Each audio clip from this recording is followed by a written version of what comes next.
Okay, Oscar, we are live, and your last name's Mary. Like that's just like you're just like a happy person. I feel like with the last name Mary, you must be just happy all the time. Do you get that or no? Or is that just ridiculous what I'm saying right now?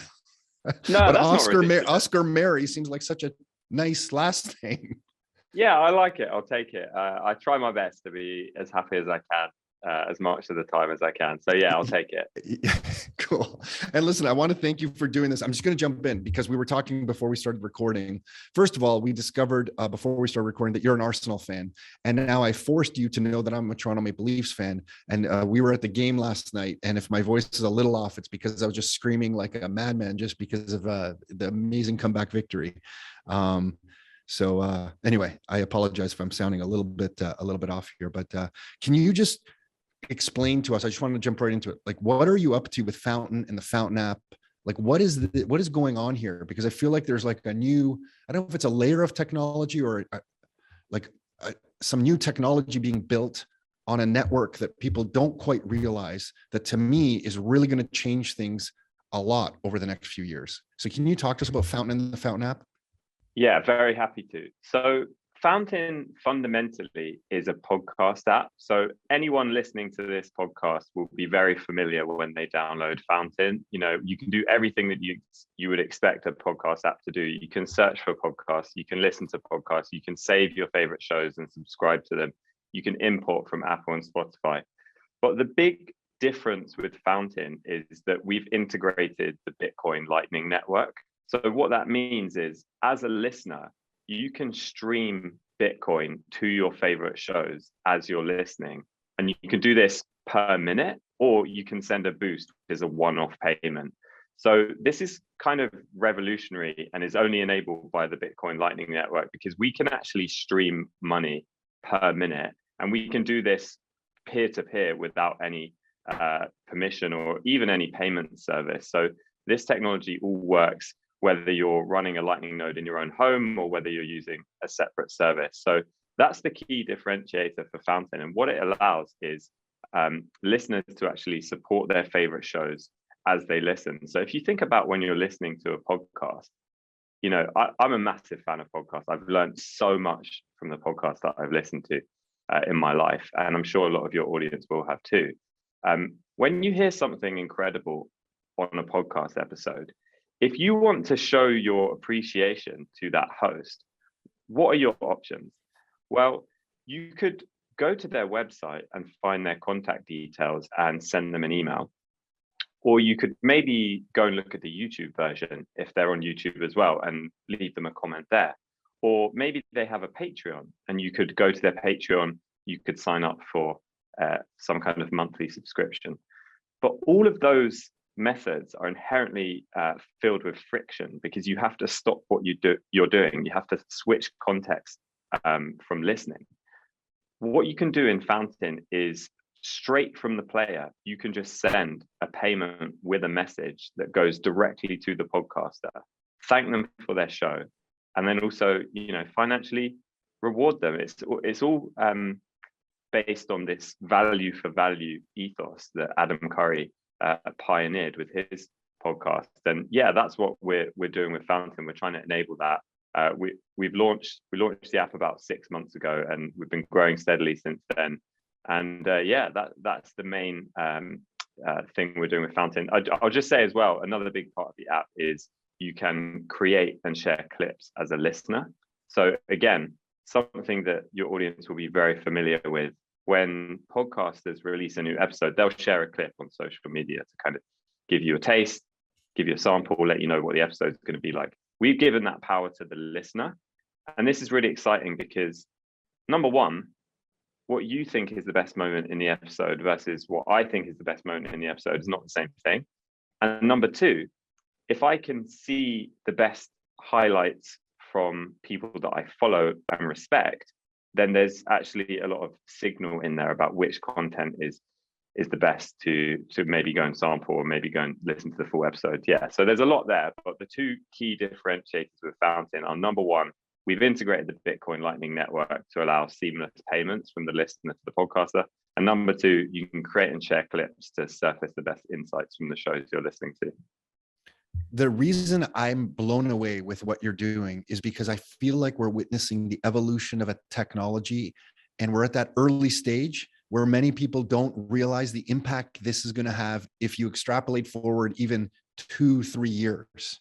It reminds me of when like video still was initially coming out on the internet back in like, I don't even know, Oscar, if you were born, okay? But it was like the late 90s, okay? You were like 8 or whatever, 9 or whatever you were. But in the late 90s, we would get like a video clip, and it was kind of choppy, but you could kind of see, maybe it was even like 2001, but around that era, you know, you could kind of see some video, but you extrapolate forward and Netflix is like crushed Blockbuster. You know what I mean? Like no one could have predicted at that point the revolution that would come with video, where we're watching sport clips of Arsenal on your iPhone. And I feel with this technology, we're going to change a lot of stuff. And I don't even know if we all understand that. And there's a point I want you to kind of explain to everyone. Why is this possible now? Like this isn't something that was possible 5 years ago, because of what exactly? Can you just articulate that? Like, I think I know the answer, but like, why is this possible right now? Because 3 years ago, I don't feel it was possible. Yeah, great question. So I'll try and explain it as best I can. So the Bitcoin network has been around for a long time now, you know, over 10 years. And a lot of people have probably heard about the way Bitcoin works with, there's a block every 10 minutes, and you have to pay a fee to get your transaction in that block.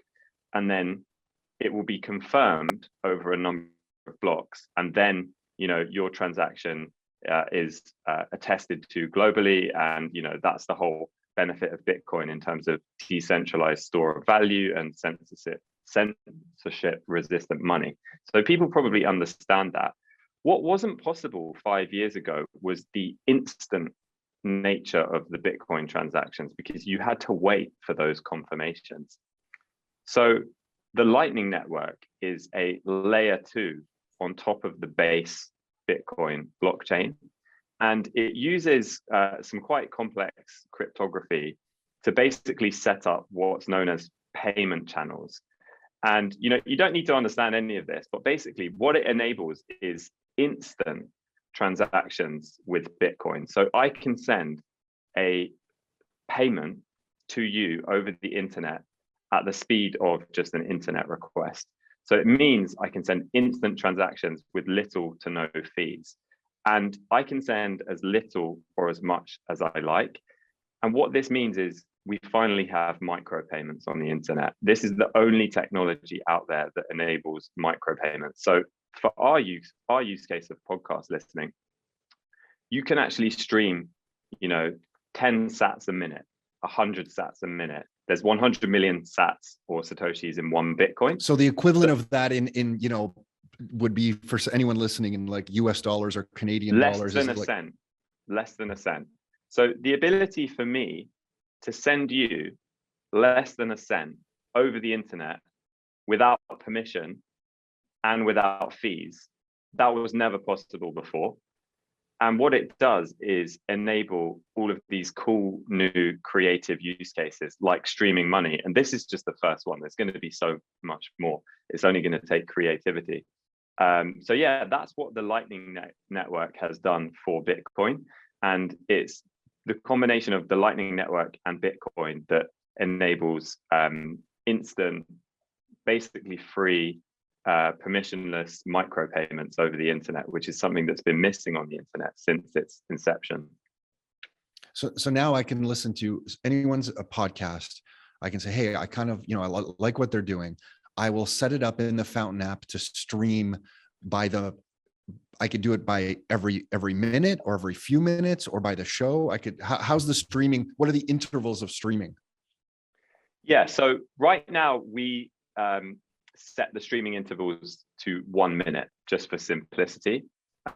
We could do anything, but so you set a per minute stream value. So for me, I normally stream 50 sats a minute or 100 sats a minute. And that means for an hour episode, I'm probably spending like $2 or $3.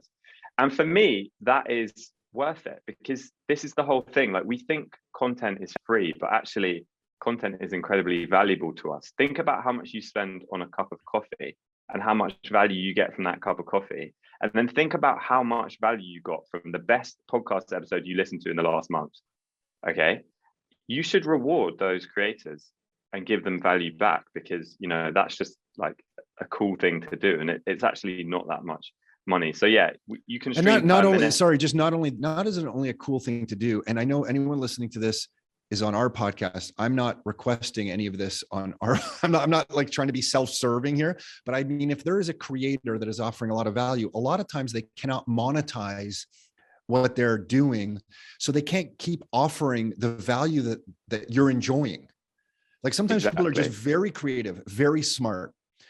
Exactly. But they don't have a business that can create the revenue to allow them doing. But I personally, I want to hear their voice. And now we have a way to reward them, not reward, pay them directly. And they can make a living off all of us giving $1 or $2, which was cost prohibitive before because of the transaction fees by the merchant accounts and the banks. It's mind blowing what this opens up.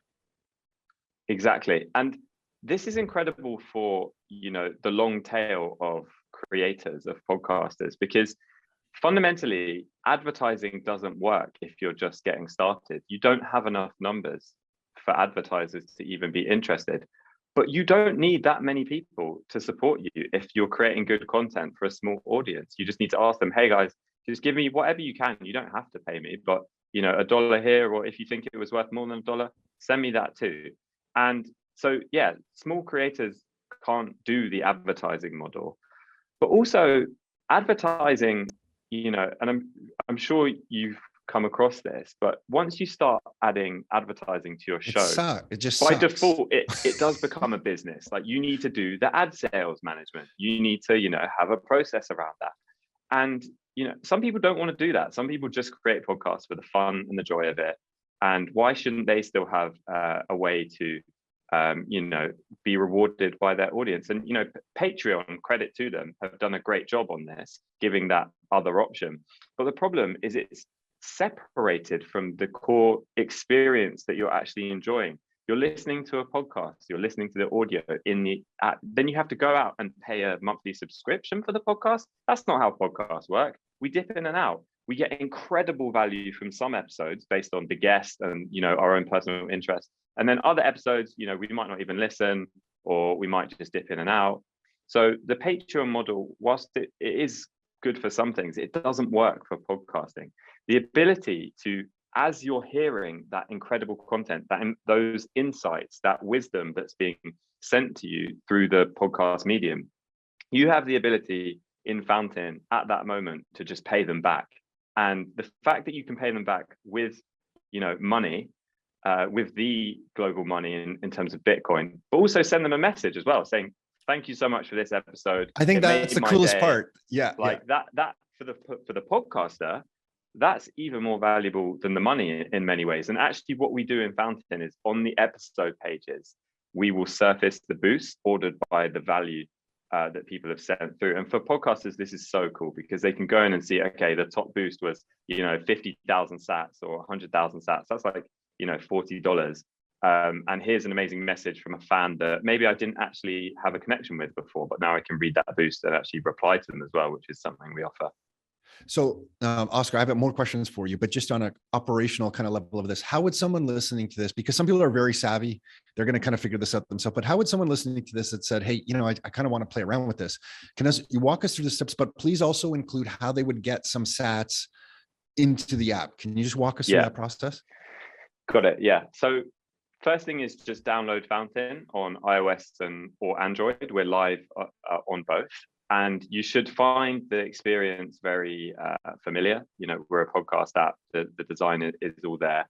So you can import your shows from Apple or Spotify or OPML. And then what you'll need to do is top up your wallet on Fountain with some sats. And so there's a number of different ways you can do this. The way that we recommend is to use a Bitcoin wallet called Blue Wallet. And Blue Wallet is great for people just getting started, because you can download Blue Wallet you can actually buy some Bitcoin just with Apple Pay or Google Pay in the app. And you buy that Bitcoin, maybe $10 worth, $20 worth. And then, sorry, the light's just gone off in this room. That's okay. So you buy that Bitcoin, maybe $10, $20 worth, and then you can just transfer that from Blue Wallet into Fountain, and it's really easy. It takes less than a minute to do. So that's how you get started, and your Fountain wallet will then be funded. And then all you have to do is find a show that is Lightning enabled, and you can start streaming them money. I think, it seems like maybe it's a few steps for people, but what you just described is exactly the way I did it. I had a Blue Wallet. I actually had Bitcoin somewhere else. So the way I did it is I had a Blue Wallet. I sent some Bitcoin from wherever else I had it to my Blue Wallet. And then once it was in my Blue Wallet, this is going to sound easy for you, Oscar. I'm old guy over here. Okay. So this is, I gotta map this out, but in Blue Wallet, I got some Bitcoin, and then it allowed me to create a second wallet called the Lightning Wallet. And I managed to move my Bitcoin from the Blue Wallet, the Bitcoin wallet, to the Lightning Wallet. And then I had some Bitcoin in this Lightning Wallet. Then when I downloaded the Fountain app, I could really easily move the Bitcoin from the Lightning Wallet on my Blue Wallet app on my phone into Fountain. And it seems like a few steps, but if you're listening to this and haven't done it, I would encourage it, because you just learned so much about Bitcoin in this process. Yeah, you learn a crap load of stuff when you're just doing this. Exactly. And this is like really important stuff to learn, because this is not just Fountain, this is not just podcasting that have come up with this method. This will be the future of the internet. This is how every service will work on the internet. So by educating yourself on how Lightning works and how to use it, it will be really beneficial in other areas. One of the other cool things is, you're right, it still is a little bit convoluted in terms of the onboarding right now. But one thing that gets me so excited is, look how much has changed in the past 6 months. 6 months ago, when we launched, there weren't that many mainstream apps that supported Lightning. Since then, Cash App have integrated Bitcoin Lightning into their app. That's 65 million users in the US that suddenly know what Lightning is, have a Lightning wallet. And so you can send from Cash App if you want to. Cash App direct to Fountain. Easy. It's just a couple of button clicks. So although it is still a little bit confusing, this is the beginning of a massive new phase of the internet. And I think it's worth exploring. And also it is a really cool experience to know that you're streaming money per minute. Like, if you've never tried that, it's quite cool. Yeah. So I've only done Boost so far. I haven't streamed it by the minute, because I think I'm petrified to choose the wrong amount. I'm like, how much am I sending? Not that I have that much in the Fountain app, but I'm like, am I going to be sending too much, too little? So I got to start doing the streaming, because that's super cool. But even boosting, I sent some to Kevin Rook, who has a podcast on the Lightning Network, and he's out of Toronto here. It was just very gratifying. Like you said, I was just like, I feel like this is somebody who's offering me a lot of value. I don't know how to support him. I honestly don't. I don't know what he's selling or what he does, but to be able to support him in that way just feels like you're participating in an economy that you're almost creating yourself. Like, we're all supporting each other. I find value from you, Oscar. I can support you. And we can remove this layer of regulatory bodies that are in different countries and nations. And not that there's not value for some regulations, but we can just kind of play in our own world and create our own economy globally. It's really kind of, it's really eye-opening. And just on the cumbersome note, I remember when video started, just by way of maybe a little bit of an analogy, when I had to play video, when the internet was just getting fast enough to stream video, I would have to download a plugin into my browser. There was some JavaScript update, or there was a video player that you had to download that was a plugin, I think, to my Netscape browser or whatever it was. And this just reminds me so much of that. And I think if you start paying attention to this now, if you're listening to this, you are just training yourself for a new financial system, Oscar, to your point, that is going to evolve with or without you, in my opinion. So why not get savvy with it? Because I feel just economically, you'll selfishly benefit from it. I don't mean that in a bad way, but I just mean you'll be on the kind of leading edge of some of this stuff, and it's worth it to kind of fight your way through this. I want to ask you a few more things. Before we get back to just the trends you're seeing with Fountain, because I'm curious, how did you yourself get into this? Like, how do you find yourself building this Fountain app? I don't get it. Like, you're 30 years old, you're sharing with me, like, I don't understand how you got yourself to be doing this. Yeah, so it's kind of a combination of two areas that I'm just massively passionate about. So the first is Bitcoin.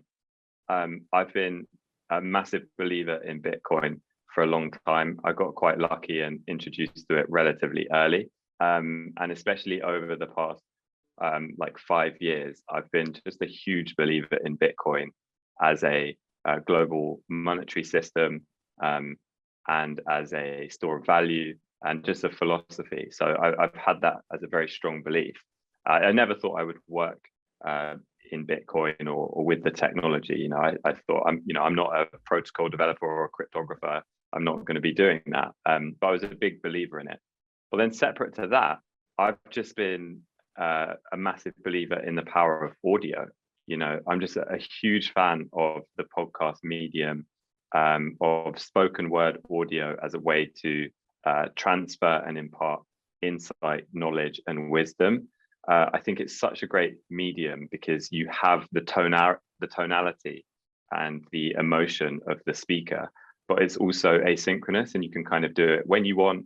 You can do it at the same time as doing something else, multitasking.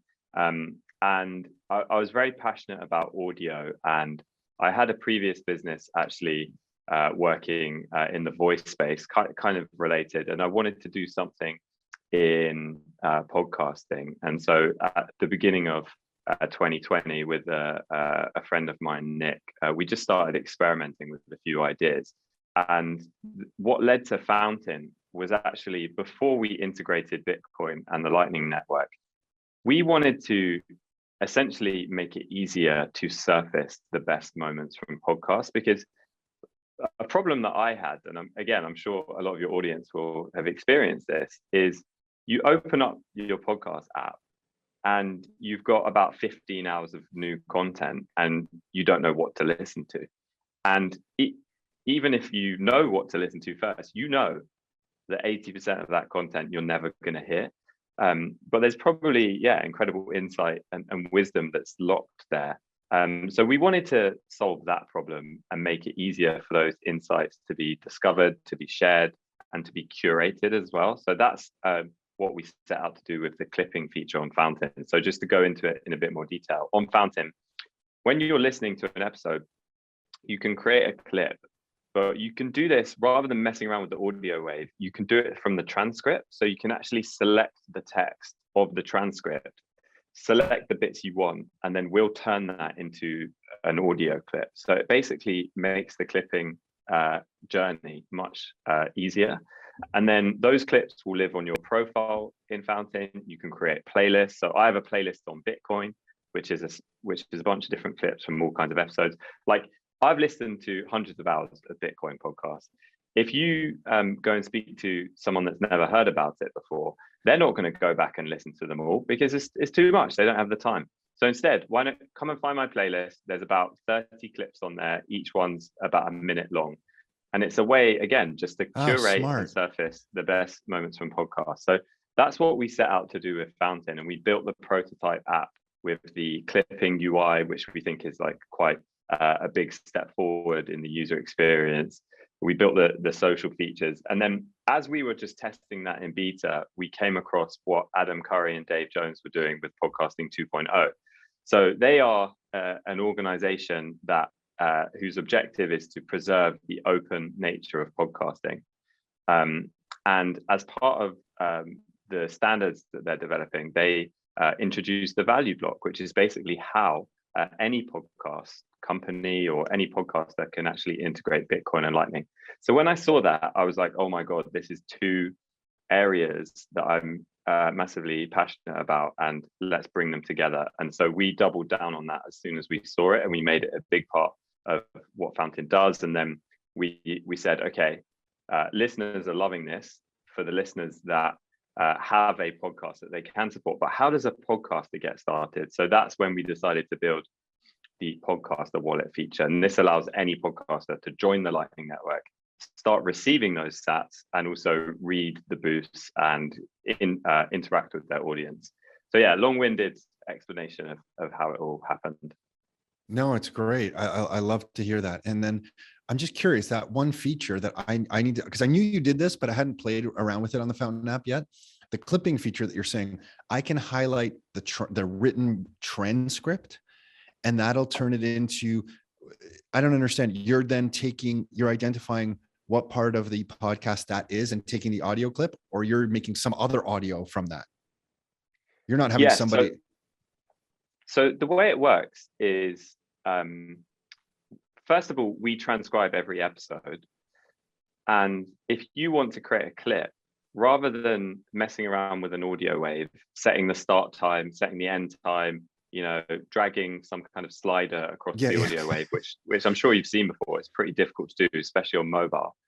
Instead of that, we just show you the transcript, and we say, and it's broken down into blocks, which are done kind of like the monologues or the different sections. And we just say, which bits of this text do you want included in your clip? Highlight them. Once you've highlighted them, we will go and cut up the podcast episode and stitch it back together just with the bits that you want to extract. So that's how we do the clipping. And it just makes the UX a lot easier. You can kind of do it without thinking. Like, I actually did one riding a bike with one hand. So it's that easy to create clips. And we think that's just going to encourage a lot more sharing of podcast content. Because again, if I listen to an episode and I say to you, hey, Tom, check this episode out, I have to send you the full episode, which maybe is an hour long. So I'm asking you to go and take an hour out of your day to listen. Whereas instead, I could just send you a minute-long clip and say, here's a sample. I think you'll really like this. Yeah, I'm just realizing, I'm just looking at one of John Vallis's episodes here. I didn't realize that on that far tab. Yeah, clips. These are clips of that episode, I guess, by other users, correct? Exactly. Wow. Okay. And then so sorry, on the app, now I'm just turning this into like my own education on the app. Where are the transcripts of any episode on the app? Yeah, so if you open up an episode, so one of the things is, if you open up the episode player, you'll see there's a clip button. Yeah, got it. I do, yeah. And what you'll see is right now, because we're using a commercial transcription service, we actually only transcribe on demand. So when you hit that clip button, you'll see that it will start transcribing, and that takes about a minute. And we just do that to save costs. But once it's transcribed, you will just click that clip button and you'll see a big long list of the text. You can select what you want and then create the clip from that. So that is, because I hit the clip button on this episode. So that's an on-demand thing behind the scenes where you guys are having it transcribed as I hit the clip button. Yeah. Oh my gosh, super cool. Okay. So then, Oscar, I have more questions for you on this stuff. What have you seen so far in doing this that is surprising you? Are you seeing anything with the Fountain app? Like, is it the clipping or usage, or like how people are using the boost? Is there anything yet? I know this is very new still, but are you seeing anything that's like, oh wow, we didn't really expect to see that, or just anything that you're happy about? I'm curious. Yeah, I think there's a few things actually. I think one thing is, we expected the benefit of this system to sit with the podcasters because they would be getting paid essentially. But what we didn't realize was how valuable it is to the listener, because as we talked about, suddenly as a listener, I have a way to reach out to the host at the moment that I'm listening. And I know that they're going to pay attention to the message that I send them through a boost because I'm paying. Yeah. There's a monetary value associated with the message. Yeah, exactly. And we, a lot of podcasters will read the boosts out on their shows, which is a great way to, encourage people to boost. And a lot of podcasters will say, hey guys, I will read out all the messages above a certain threshold of sats.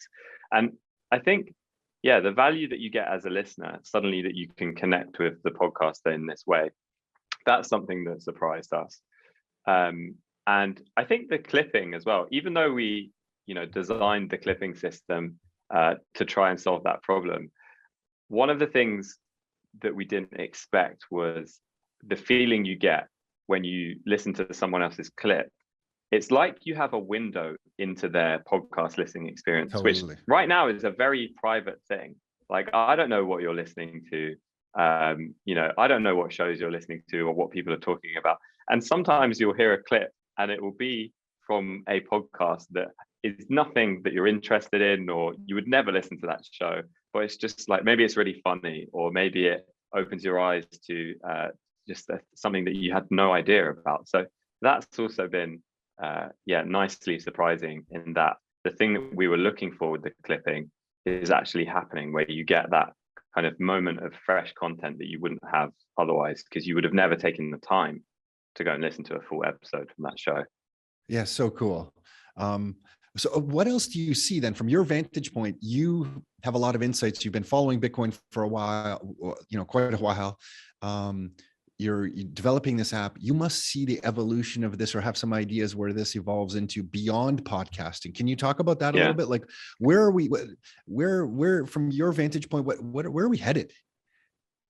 Yeah, so I think this is gonna happen in every vertical. It's not just going to be podcasting. It's every media vertical is going to integrate Lightning for payments, because it's just a better user experience. So outside of podcasting, a great example is paywalled articles. So if someone shares a link to, I think it's the Wall Street Journal, or I'm sure you've seen these paywalled articles, you want to read that article, but they're asking you for a monthly subscription of $10. With Lightning, you could just instantly unlock that by transferring the SAT. So I think every media vertical is going to integrate Lightning payments, and it's going to enable a lot of creativity that we haven't seen before. Another great example is Stacker News, which is kind of like Reddit or Hacker News, but it's got Lightning integrated into it. So instead of likes or upvotes, you get sats and you get paid. And ultimately, it creates a stronger signal, because if people are willing to part with their money, as opposed to parting just with a superficial action like a like or an upvote, the signal is much stronger. And I think ultimately that will lead to better quality content on the internet, because you'll be able to rely on that signal, because a real human has put their hard-earned money behind that signal. Yeah, there's two things that come to mind. Yeah, that's really interesting, because now it unlocks, like you said earlier, the long tail of creativity and value, because a lot of people couldn't really monetize things because they weren't big enough to really make it worth it for them to try to do it. And now they can. So there's that, which opens up a whole world of possibilities, and maybe just not only does the best content naturally rise to the top, but content that's the best for me personally, I can find and reward. So, we're kind of moving away from the Wall Street Journal being the authority in a subject to I can choose who I believe the authority is in the subject and kind of listen to them.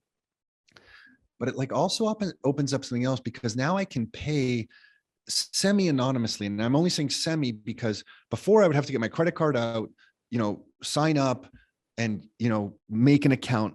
Now that I have some Satoshis somewhere and I can just send them to someone, I can support somebody. They don't really know who I am, need to know who I am, and I'm supporting them. Whereas in the past, I guess it could be anonymously too. I don't know how Patreon works exactly. You can make a username. I just feel like there's a more anonymous layer here. And I kind of like that, because now I can support people that maybe before I didn't want people to know I'm supporting. I didn't really want my name associated with that. And I'm only saying semi because somewhere, if you're new to Bitcoin, you probably went to an exchange to buy it, and there's some track record of you with your Bitcoin that I guess somebody could kind of like reverse engineer and figure out. But for the most part, you can do it much easier in an anonymous way with this. And I find that interesting. I don't really know, Oscar, where that leads, but I think it's powerful. So I don't know where that goes, but I think it's good. Yeah, definitely. I think it's just one example of the creativity that is unlocked through this new payment technology. Because now you have anonymous payments. What can you do with that? It just comes down to creativity. Another incredible thing that we can do with this technology is, because it's programmable money, we can program in splits. So what you can do as a podcaster is you can give splits for your show, but also individually for each episode. So you could say, oh, I have a producer, I have a co-host, they're going to get 50% of the sats or 20% of the sats at the show level. And then you can also, on each episode, give the guest a split. You could give, maybe there's a good cause that we're talking about, and you could give that good cause or that open source project part of the split. And you can send it wherever you want. And it doesn't have to be linked into Fountain as a platform. It could just be any Lightning node on the network. So that's a really cool feature. We've just added that, and we're actually seeing for the podcasters that add their guests, there's actually a big increase in the level of support, because that guest is only going to come on maybe once or a few times. So yeah, that's another interesting thing you can do. And the guest just needs to have their own Lightning wallet to be able to receive any incoming sats that are sent. Yeah, exactly. Well, so the wallets do need to support key send. So we enable this on Fountain. If you're using the Fountain Podcaster wallet, you can just tag someone by their username, and then they'll receive. So for example, I was actually on a podcast a few weeks ago and got like 25% of the sats, and it was really cool. And so I got them into my Fountain wallet, and now I'm going to send them back out to other new podcasts to help onboard them to the system. So it's really cool. We can build a kind of like circular economy of just people sending each other value based on the content that they create, or the content that they curate as well, because that's the other thing. If you're a curator of content, maybe you get some of the splits, and suddenly curation can become just as an important value add as the creation of the original content. So for example, your show, you could add someone to the splits and say, go back into the back catalog and create clips on Fountain, and I'll give you a 25% split of all of the boosts that come through those clips. And so suddenly, these are all just creative ways we can use programmable money. Yeah, and with the amount of information out there right now, information curation is such a skill set. Like I really believe that, this is someone to go through and filter things on many levels is huge. I just wanted your thoughts on decentralized identification. I feel like this is like the missing piece for me. Do you think, what are your thoughts? I just know you're in the space, so you must have been thinking about this at some point, because right now I feel like it's so centralized. Like, to make an account on a lot of things, I still need to go through a centralized kind of identification mechanism of some sort. Do you think we're going to have a future where identification is decentralized? I think we'll have a mix. I think there's never going to be an end to centralized services, but there will be the option to have a decentralized service too, because there's drawbacks and trade-offs between each. One of the amazing things about podcasting, though, is it is open. So as a host, you can take your podcast from hosting platform to hosting platform, or you can just self-host if you want to. And the podcasting 2.0 value for value spec, which is what we use, is also decentralized. So you can use Fountain. There's other apps that support it too. You're never locked into Fountain. You can kind of like move where you want to with your money and with who you're supporting and the shows you're subscribing to. I think on the decentralized identity, I think we'll start to see over the next year some viable options when it comes to decentralized identity. And we're definitely going to look at those and offer that option in terms of the sign-up flow in Fountain. I think for us, though, we want to build the best podcast listening experience. And so we're so focused on the listener experience, the actual app experience, that, we're going to like rely on other services basically to provide that. Because again, you're not going to have a different decentralized identity for every single app on your phone. That doesn't make any sense. Each one with a Lightning wallet as well. That doesn't make any sense. I think it's going to develop in a way such that you will have your identity layer, which maybe you have multiple identities. You know, one is public, one's a bit more, you know, anonymous, and then you will kind of share out that identity to all of the different apps on your phone or all of the different services you use. So I expect that to develop, and when it does happen, we'll support it in Fountain, and you can log in with whichever mechanism you prefer. Yeah, very cool. I'm just really thrilled that you're doing this kind of stuff, Oscar. So thank you. And how, if someone, you know, what's the best way to support you right now? Is it to download the app, use the app? Like, what's the best way? On this episode, you're going to force me to figure out how to stream you sats. Not that I don't know how much of our listeners are using Fountain yet, but I'm going to do it because I want to learn how to do it. So I will bug you to make sure that I have this episode set up for that. But what is the best way to support you, just to kind of push this along? Yeah, the best way to support us is just to download Fountain and use it. So we're live on iOS and Android. If you haven't tried out Fountain yet, just download us, import your podcast, and try and use it as your daily player. And if you have anything that you think is missing in terms of feedback or feature requests, just send us an email. You can send me an email at oscar@fountain.fm. We're building everything that people want. So yeah, just download us. Try and find a podcast that supports Lightning. Obviously this one does. So send in a boost. You know, let your favorite podcasters know what you think of their show.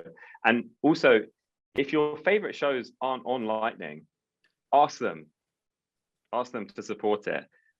We actually have a way to tweet the podcaster directly in the app. So you can kind of send them a tweet being like, here you go, here's how you join the Lightning Network. I want to send you a boost. So yeah, just download the app, play around with it, try and make it your kind of daily driver for podcasts. And if you feel like there's something missing, we would love to hear your feedback, and you can just send me an email. So yeah, that's the best way to help. Awesome. Oscar, thanks for this. Anything else that you wanted to share? Did we cover? I think we covered most of the things I wanted to ask you. Anything else coming to mind that you wanted to share? No, I think that's probably everything. Yeah, just really excited for more people to try this out. And just, yeah, I'll just reiterate again that it's a really, number one, it's fun, but number two, it's a great feeling when maybe you're out on a walk this weekend and you listen to an amazing episode, and the ability to thank that podcaster for the amazing hour that they just gave you, thank them financially, but also thank them directly with the message, have those two linked together, and have that podcaster see literally the timestamp that it came through on. Like, it's fun to do that. It's a great feeling. And I think that's the kind of world that we all want to move towards, which is where people are rewarded for the value that they put into the world. So if that's something that you're excited about, yeah, just download us and try us out. I feel like that is, you'll enjoy it. Yeah, it is strangely gratifying, more so than I thought, because some of these people I kind of know. And so I want to send like a funny message to them as well. I know they're going to get the message because it's associated with some sats. So yeah, it's just like a whole different way to interact. I almost feel like I haven't had this experience of uncovering a new world online in a long time. But I feel like it's like the discovery of like message boards. When I discovered message boards, it's like, it's like, or when social media was just coming out and you're like, well, what is this thing? Facebook, like, what is this, or Instagram started. I feel like we're at that with this, like you're kind of mucking around in there, not really sure what you're doing exactly, sending a boost, wondering, oh my gosh, did it go through? Yeah, there's kind of like this like new frontier feeling to it, which is really exciting. Oscar, I'm a total geek too, so like I just love this stuff. So you're just speaking my language when you're sharing this stuff. So I just want you to know there's people out here who are supporting you, and please keep doing what you're doing. On this podcast episode, we'll set it up so that if anyone does stream us some sats, I'm just going to have all the sats go to you. We're not the biggest podcast in the world, Oscars, and I don't know who's using the Fountain, but maybe we can get some sats going to you, which would be kind of cool for me. So we'll set that up with this particular episode. And yeah, I just want to thank you. Keep doing what you're doing. It's awesome work. Thanks, Oscar. Amazing, Tom. Well, yeah, thanks so much for the opportunity to come on and have a chat about it all. And yeah, if anyone does send in a boost or send in some sats. All the sats that go to me, I'm just going to send straight back out to new podcasts that are trying this out. So yeah, we can get this thing going if we start sending in stats. So yeah, thanks so much for the opportunity, Tom. And yeah, hopefully speak again soon. Very cool. Hey, thanks for tuning in. You can find every new episode of the Your Life, Your Terms show on all the major streaming platforms. So Spotify, iTunes, Google Play.